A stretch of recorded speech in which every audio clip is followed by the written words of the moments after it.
Welcome, everybody. We are very happy to say good evening to all, and we welcome all of you to English Without Borders Network Thursday series of English Without Borders webinars. And today we are going to have a very incredible speaker, Jordan Earl, who will talk about how to motivate multi-level students in large classes. And to introduce Jordan Earl, I would like just to mention that he served in the US Peace Corps at the National University of Uzbekistan Foreign Philology faculty in Tashkent.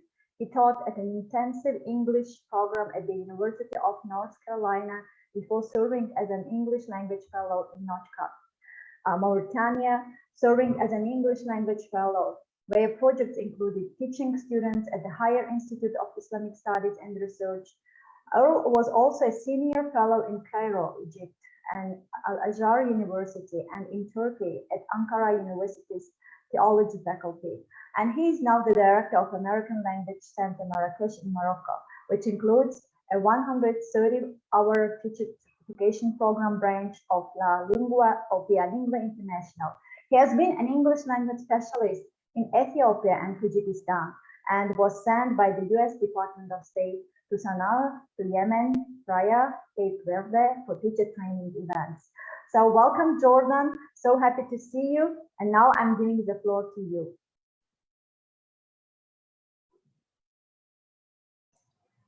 Thanks, Nasiba. I'm going to share my screen now. Hello, everyone. It's afternoon here.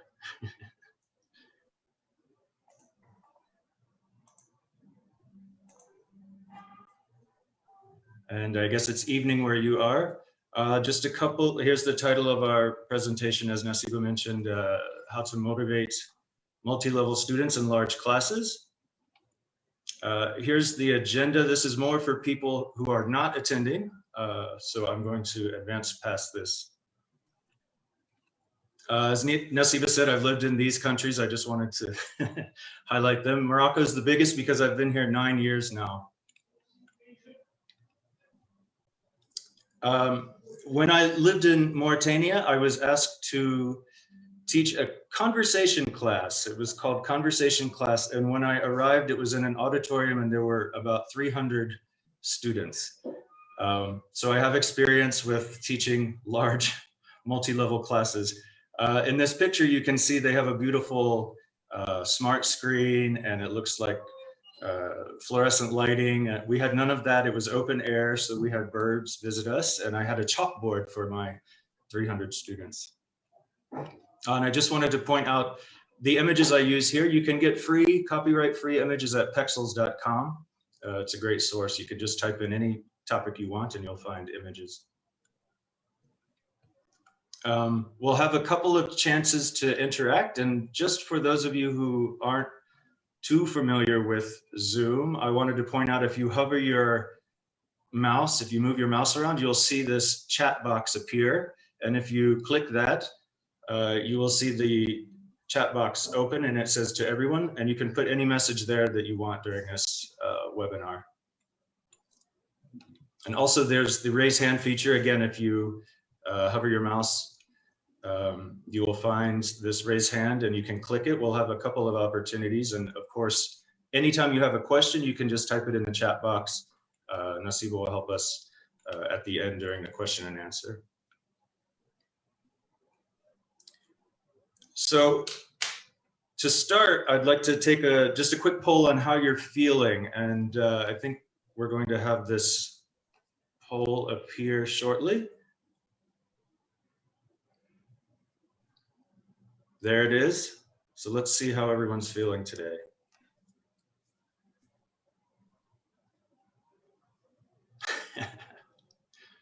Good, good.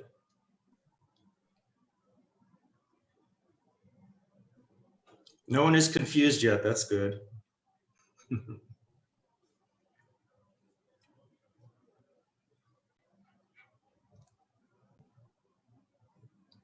Everyone is positive. I like it.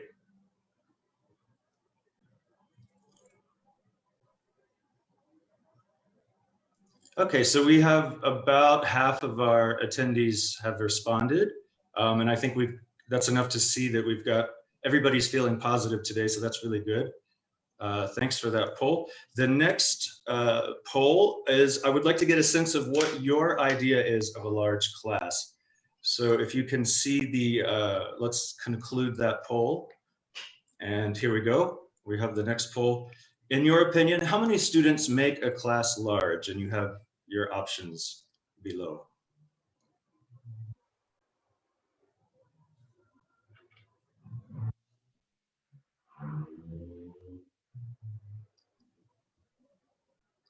And I think this time I'll wait for more than 50% because I would like to know your teaching context.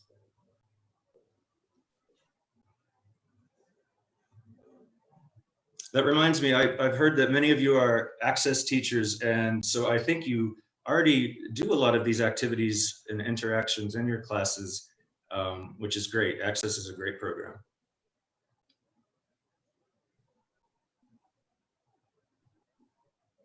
It looks like nobody has had my experience from Mauritania with 300 students.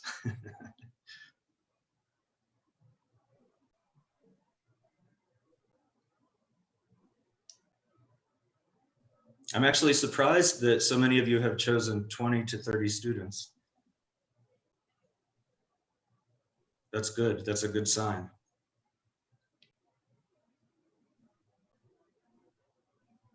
Okay, so we have more than half of our attendees responding, and you have selected, the majority of you actually now have selected 20 to 30. And then the next largest category is 30 to 50, and no one selected 50 or more, so it would appear that none of you teach supersize classes, which is good. We can conclude that poll.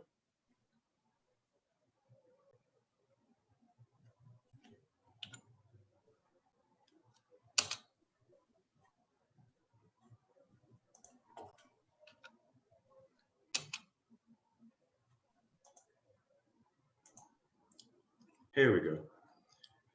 So I consulted the expert, and this book, I used it in Mauritania, I used it in Uzbekistan. If you have any possibility, any way of finding this resource, I encourage you to. Natalie Hess is, she's got a lot of great ideas. It's very useful. So I rely heavily on it for this presentation, but I've also relied heavily on it in my teaching experience. She says that actually a class with 20 to 30 students, she doesn't consider that very large because it's rather easy to manage the class. However, I would think that if you have a wide disparity in language levels, then I would consider that a large class with special attention to how to manage and facilitate interaction. But according to Natalie Hess, she would say that B, C, or D are the correct answers. In our case, because so many of you selected A and we talked about language levels, I would say also E, all of the above. In my experience presenting and teaching, training teachers, facilitating workshops around the world, I have found in many instances, I almost feel that instructors wait to hear a technique or a tip, and then after they say, well, that wouldn't work in my situation. I like to flip that and start from the beginning and say, okay, most situations are different than the book or the source of the tip or the activity. But an effective way as a teacher to look at that is, what can I do? How can I tweak this activity? Why doesn't it work in my situation? And what can I do to make it an effective activity? So I'd like you to think about that while we talk about these activities. So in the chat box, if you can type yes or no, or maybe a thumbs up or a thumbs down. I would like to know, in your setting, can students move their desks?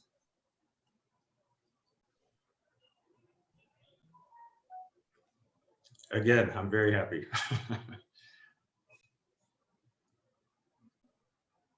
That's great.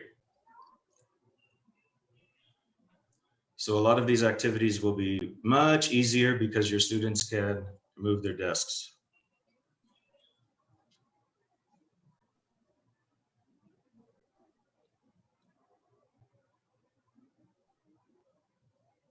I think by raised hand, maybe you mean yes. I'm going to move to the next poll, little question about.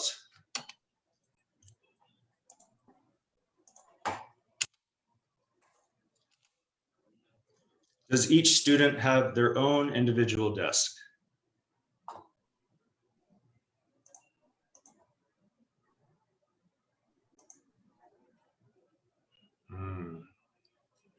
Okay. So now we're getting into the teacher creativity area. And I think you might guess from this, if students are sitting together, then my next question will also make sense. Yeah, so everyone's saying no. Okay, so students are sharing their seating. So my next question then is, do students sit at long tables or on benches? And in that question, I'm assuming that that means they're bolted to the floor. They're fixed in place. They can't be moved around. Let me find my chat here.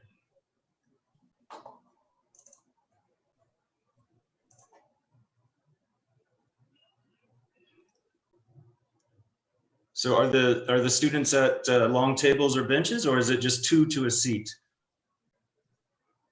Benches, okay.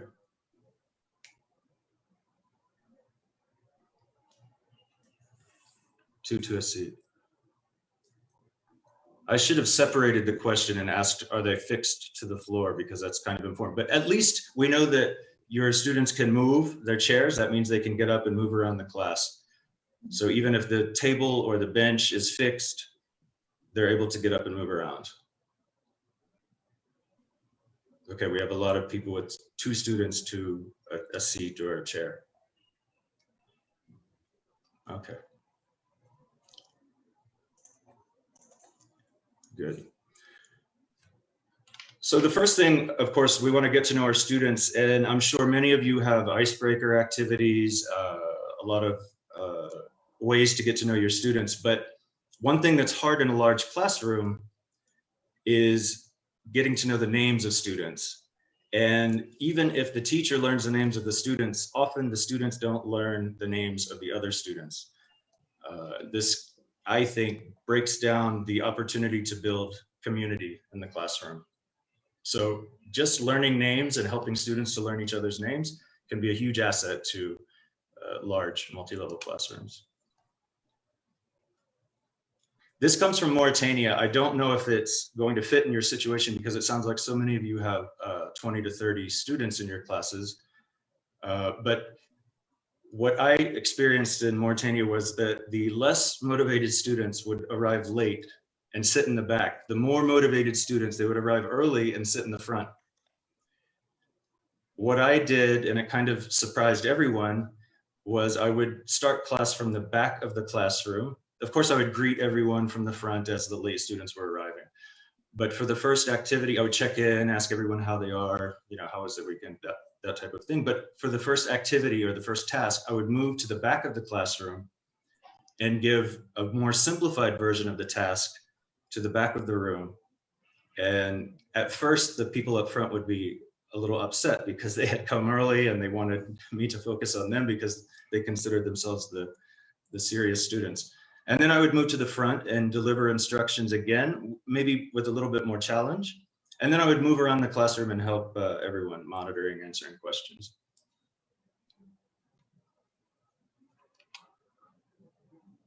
So I have an activity suggestion, and in the chat box, you'll have the opportunity to react however you want. It's fine if you put a thumbs down, thumbs up is great, smiley face.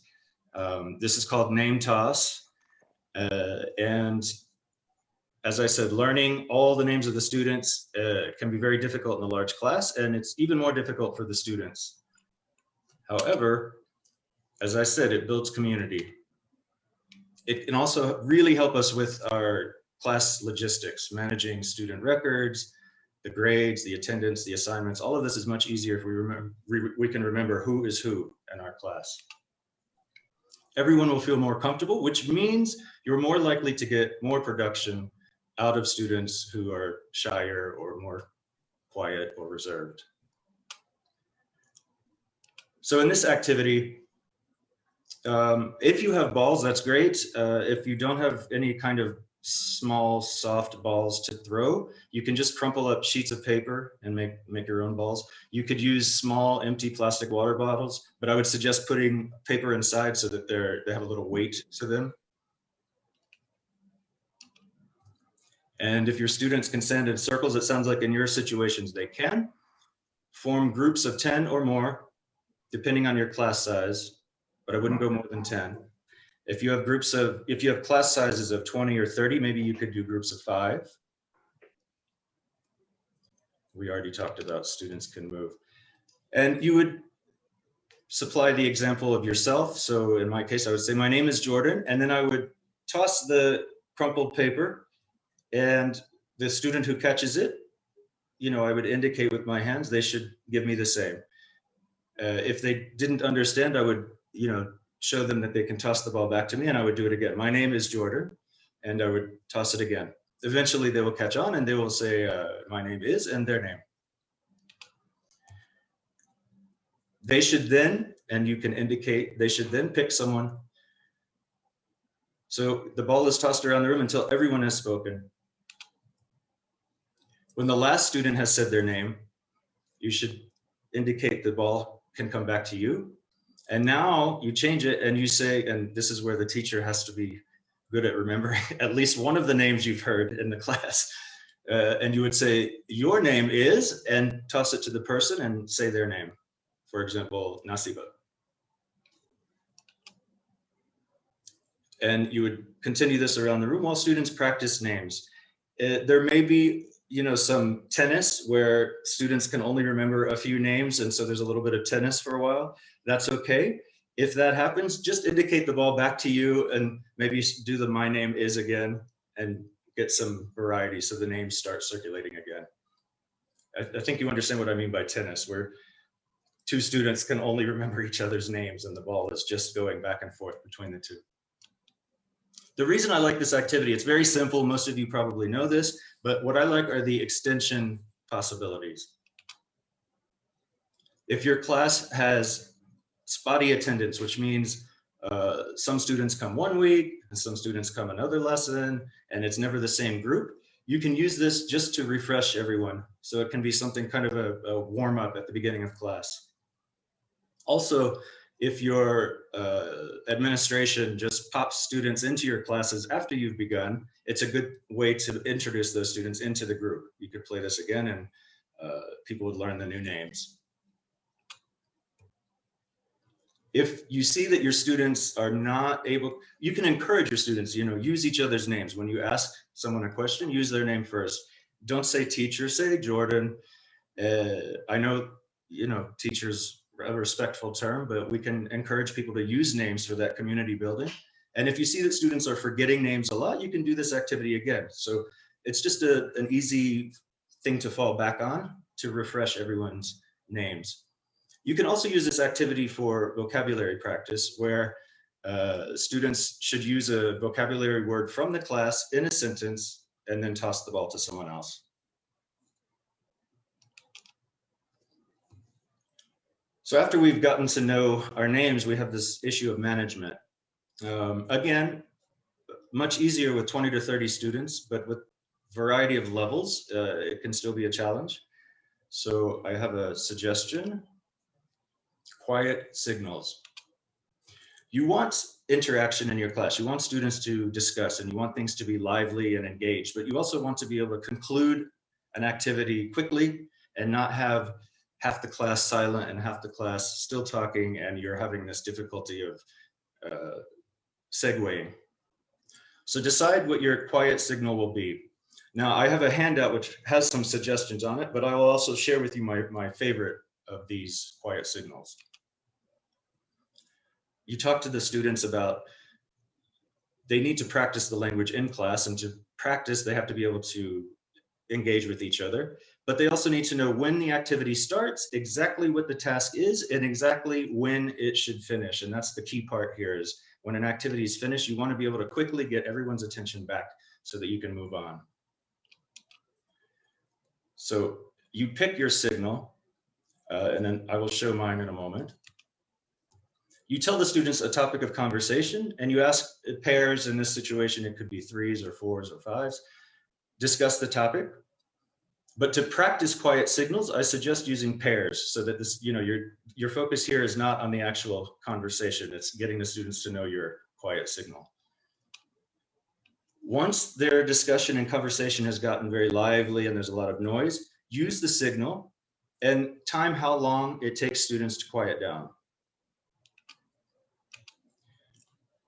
Then congratulate them, tell them how long it took to receive silence, and remind them you'll need faster quiet to have better practice. Give them another topic. Once again, when it gets loud and the conversation is very engaged, use your quiet signal. Stop the class, time it, see how long it takes to get silence. Congratulate the students, tell them how long it took. Hopefully they've improved with the time. And you can do this any number of times until you feel that everyone knows the quiet signal. So, depending on the context, I don't know that blowing a whistle is always a good thing to do in classrooms. Maybe in Canada it's okay, but I don't know if in Tajikistan a teacher blowing a whistle would be an insult. It might be.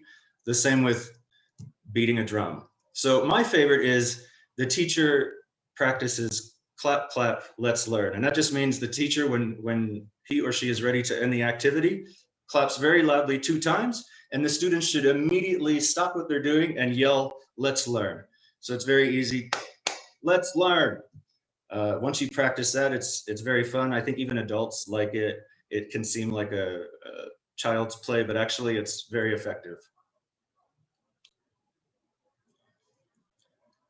So now we're getting to the meat of our discussion, which is motivating, activating our students, getting that conversation and interaction going. And I have a tip for that. And we don't have to worry about that in your context because your students can move around. But in general, if you're doing pairs or 3s or 4s, you can probably have people stay in their seats. But if you're working with groups of larger than 5, if they can stand, that's much more effective.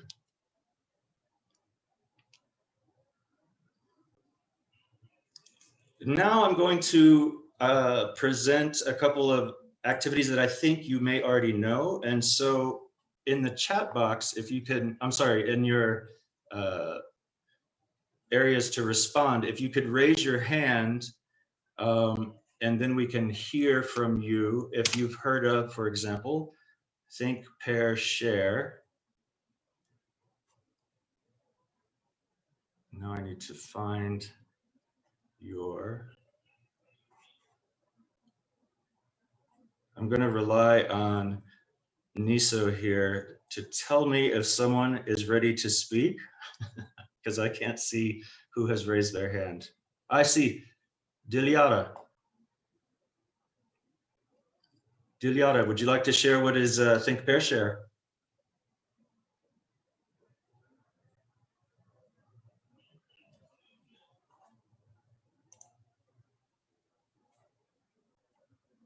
So we have Nasser Iman.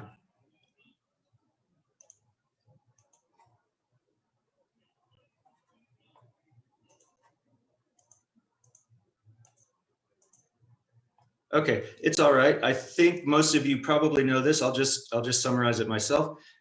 When you talk about Think, Pair, Share as an activity for a class, you give students a small task. It could be a simple question. It could be an opinion, form an opinion about a topic.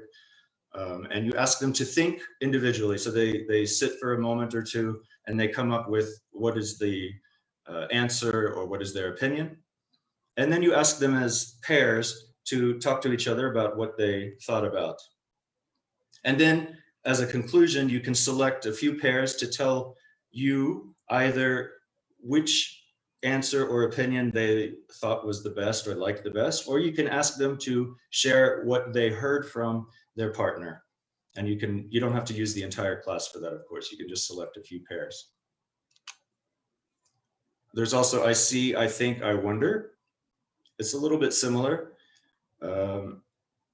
You ask a student to select something in the classroom and describe it, and then give some thoughts about it, and then ask some questions about it. It could be a water bottle, it could be a telephone, it could be someone's bag, someone's jacket. If someone has a t-shirt with graphics on it, maybe it could be discussing the graphics. Also chain stories. I think most of you probably know these, you might even use them. Chain stories, you pick the group size that you want. 5 is a good size.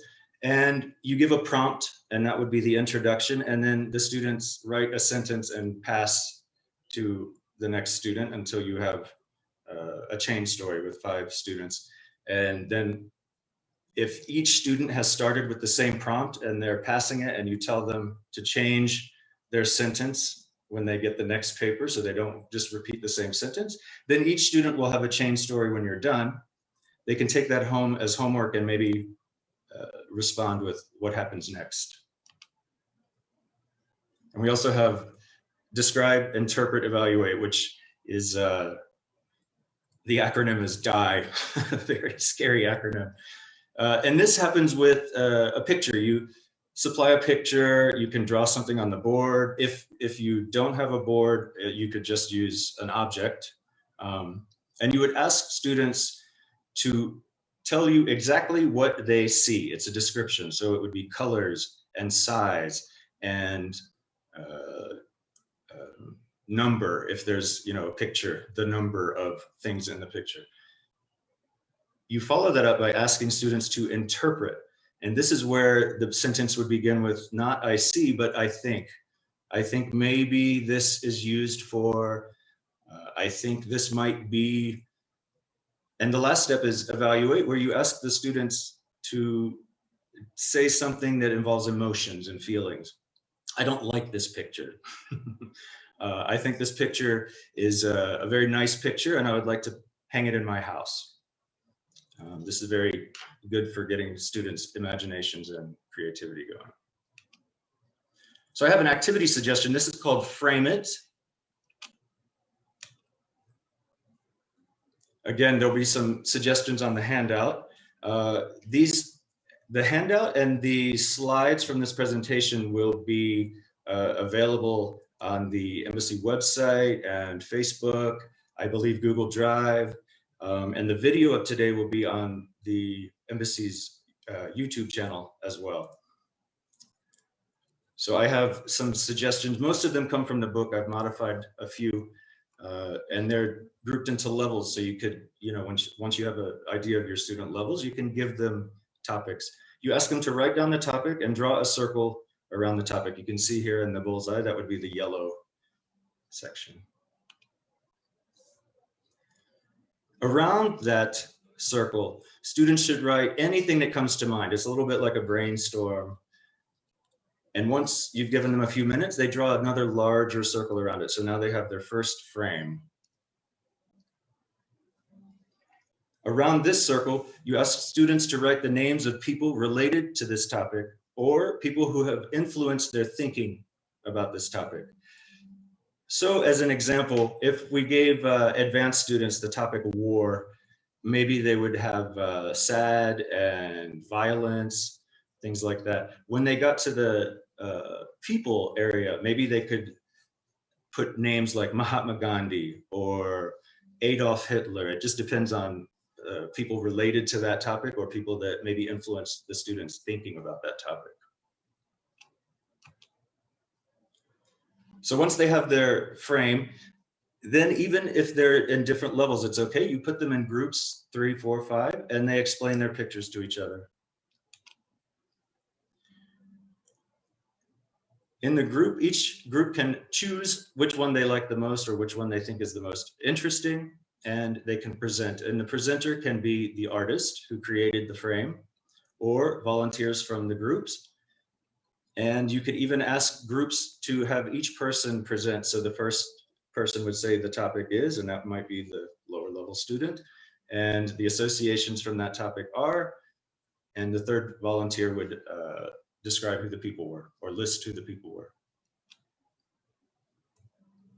Now that you've got your students motivated and interacting, you want to be able to keep that motivation going, and you want to extend interactions.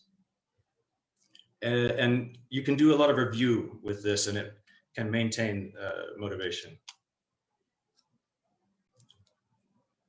Here's a tip about grouping patterns. This is from Natalie Hess, again, great suggestion. The following arrangements are most successful. Pairs, use pairs for dialogues, drills, grammar review. Use threes, triads, for discussions. Groups of four are great for what we would call more functional activities, introduction, social interactions, mingling. Larger groups are good for problem-solving activities where you're working with creative thinking, debate. So groups of five for those types of problem-solving activities. This is a very complex activity, so it takes quite a bit of time in your classroom. Again, let's see some reactions in the chat box. This is student-made Quickie quizzes, and one of the nice things about this activity is that it can help your students understand how much work teachers put into assessment. But it is time-intensive, so you really want to plan a good amount of time for this. It maybe even goes across more than one lesson. So you would talk about quizzes with the class. You could elicit a lot of information. What is on a quiz? What types of questions do you see on a quiz? Get some examples. Quiz questions, they must be very clear, very precise. The answer usually calls for a short 1 to 3 word answer. So you're not asking for an essay or an opinion or a paragraph. Together with your class, you can create a few examples. In groups of 3, the students then create short answer quizzes. They shouldn't have more than 5 questions on their quiz, but if a group is maybe at a higher level or faster in their work, they can make more questions and then pick the best 5 out of the questions they've created. When you have 5 questions, it's easy to say 20 points per question. That makes 100. Now, each group will pass their quiz to another group. So everybody now is taking the quiz of another student group. Once the quizzes are finished, you know the longest time period here is going to be the creating the short answer quizzes. Students will need a lot of time for that. Taking the quiz will take some time.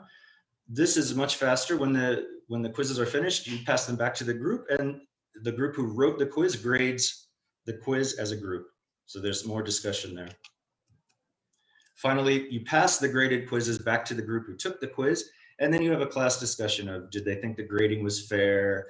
Was the quiz difficult to take? Why was it difficult? Was it easy? Why? Was your quiz difficult to make? Why? Or was it easy and why? There's a lot of interaction here.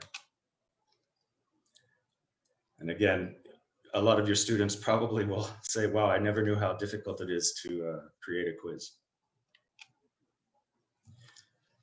So I think we've reached the time for our question and answer session. Nasiba, I'm going to rely on you for supplying questions. Thanks.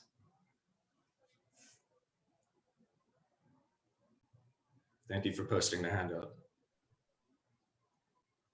Okay, so dear participants, now we are inviting you to put your questions in the chat box. And also we have like some followers who are watching the webinar on Facebook. They will also able to ask questions. So we welcome your questions. And Jordan, will be willing to respond to your questions. So. I like the quiet signals using a globe. That's a good idea.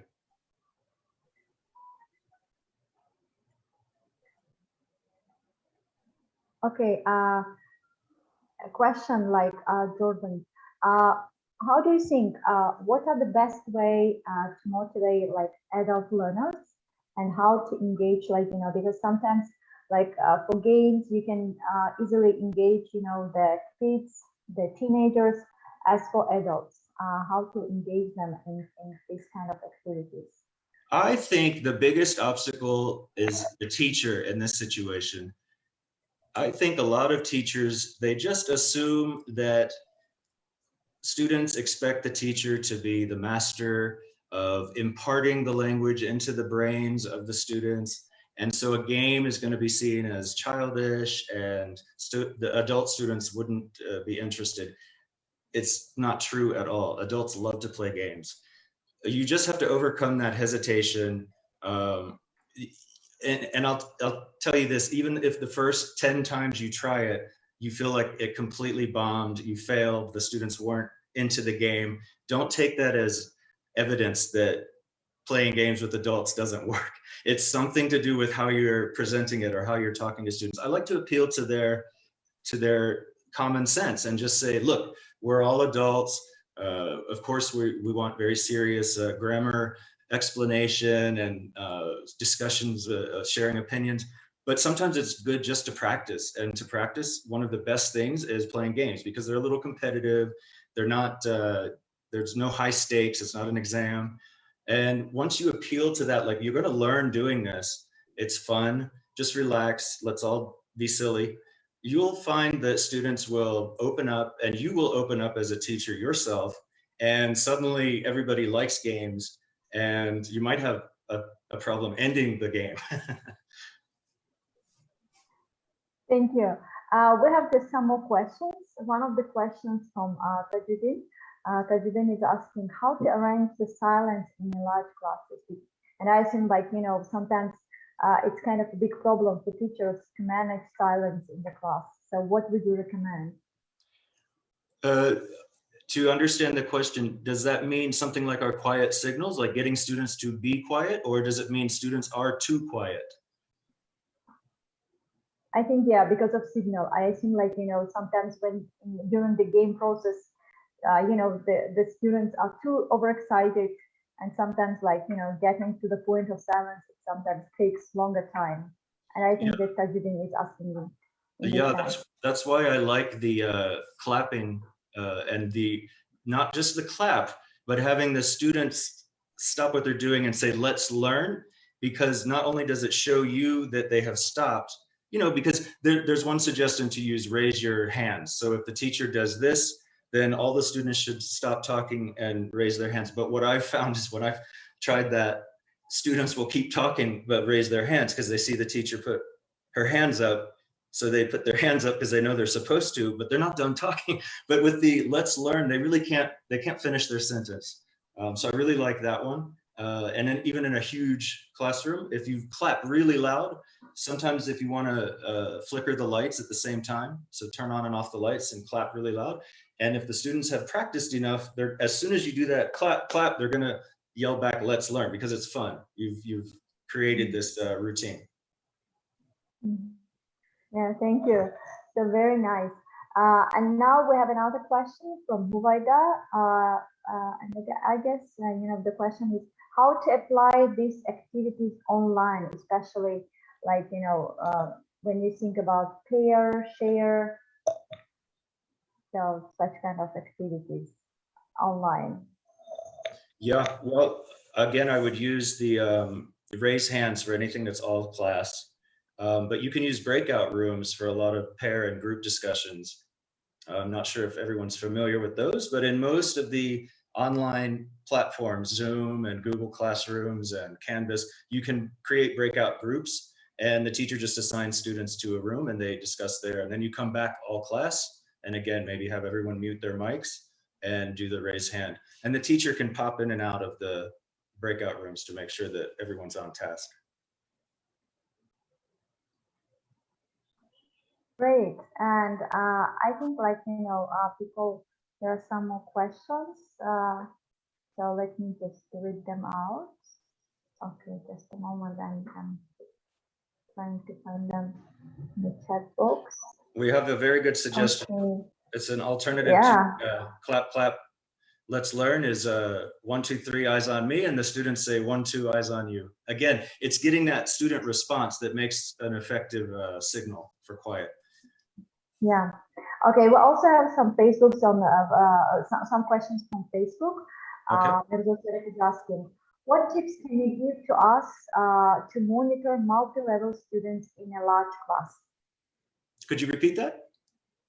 Yeah. What tips can you give how to monitor multi-level students in a large class? Ooh, I think maybe this is someone who joined our presentation a bit late. So I would suggest finding a copy of the book. I have the book here. I can show you. The book I really recommend is finding a copy of this, however you can. Teaching Large Multi-Level Classes by Natalie Hess. I've used it like a guide stone in large multi-level classes. And then maybe just go through these slides and or watch the full webinar for some practical tips and activities. But really, that's an excellent resource. There's a student, Nasiba, who has their hand raised. Maybe this person can put their question here. Yeah, also just another question sounds like, in districts with poor technological aids, how to enhance their critical skills using games? The question from Huwaida. So how to encourage physical skills? How to enhance critical thinking skills using games? Yeah, as I said in the describe, interpret, evaluate slide, those types of activities where you have the students, usually best to have them start thinking themselves and then talk to each other, and then widen the circle a little bit into a group or the whole class, and give them prompts like, for example, describe, interpret, evaluate, where they begin just by telling you what they see, and then by thinking about interpreting what is the purpose of this painting or picture, or what is happening in the picture, and then starting to use emotional language. What do I feel about this picture or this object?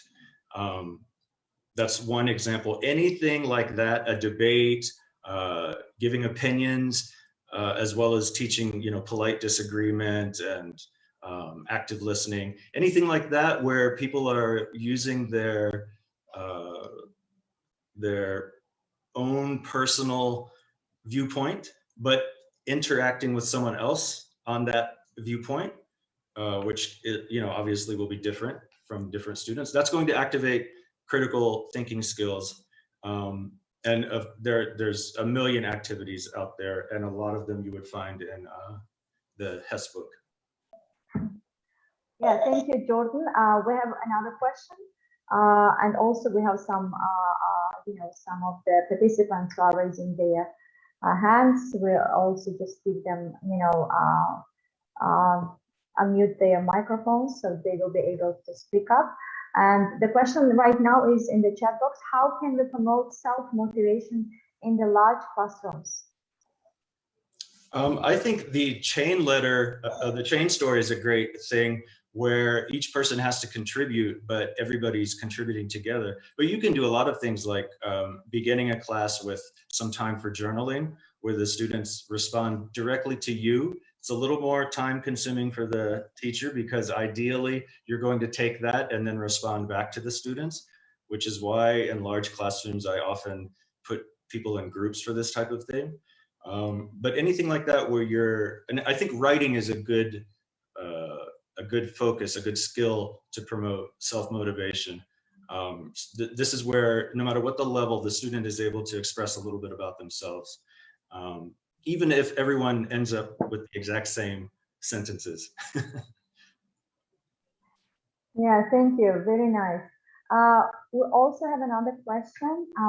Let me just, Samir is asking, concerning chain story, do you think it can work with younger learners? He's sharing his own experience that it really works effective with middle and high stage learners. How about, do you think that it can work well with the younger learners?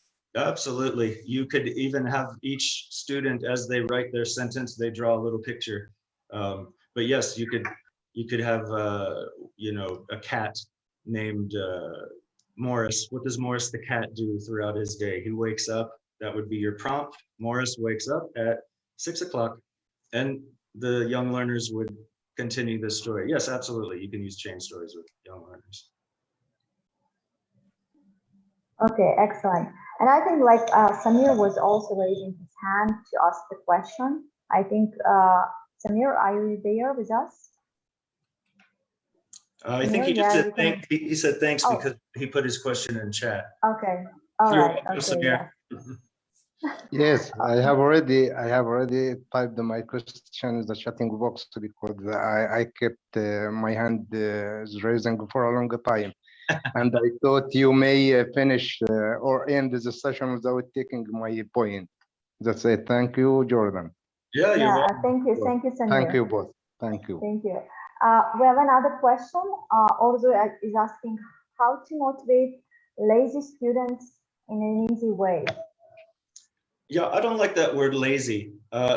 This is similar to the question about games with adults. I would put the focus back on the teacher here. I don't know, you know, of course, we all feel lazy at some point in our day or our week or our month, but I don't know that any student is lazy entirely, like to the point that I can just say, that's a lazy person. It's, first of all, not my place as a teacher, but also, I don't know that student's full life. Maybe they're not really interested in English. Maybe they have a lot of other foci in their life, a lot of other activities and things going on. Maybe they're just tired.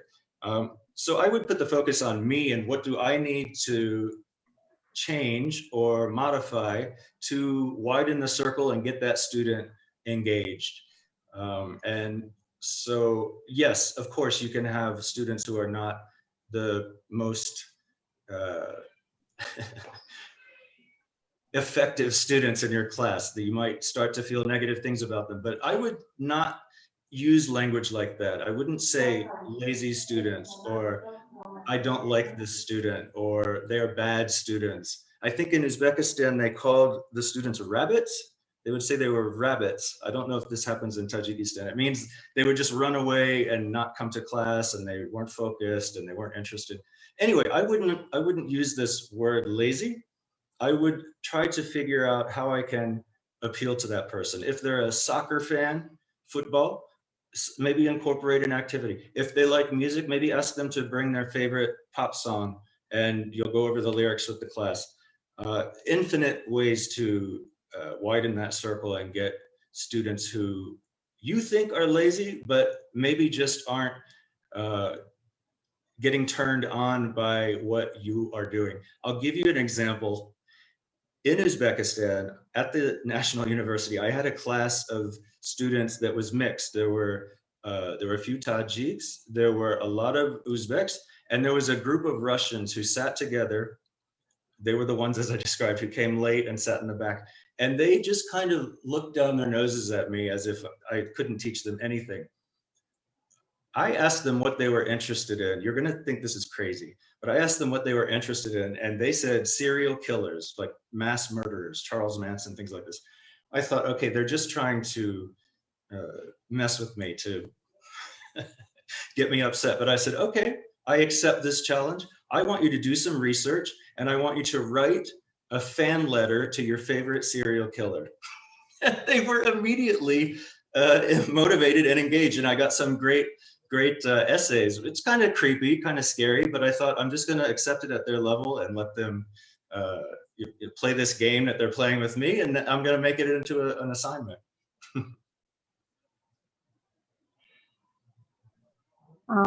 Yes, Jordan, I'd like to ask a question. Sure. Oh, okay. Samir, let me just read what Samir has written, and then I can ask my question. Which is much more important, delivering my lesson in an ordinary way or spending much time gaming it? Especially some grammar lessons are hard to be changed into games or can be presented in a funny way. Okay, I'm typing it here. Another resource you have to have. Penny Earl. She's a British teacher. I actually have invited her here. She's come to Morocco to our conference and presented. She has a book called Grammar Practice Activities. Every grammar point, no matter how dense it is, can be created into an activity that's interactive, a game, something with pairs or groups. That's an incredible resource. I think our tendency is to feel that, again, we're the masters, and so we have to explain the grammar. I think you would be shocked at how much grammar you can elicit from your students. They know a lot already.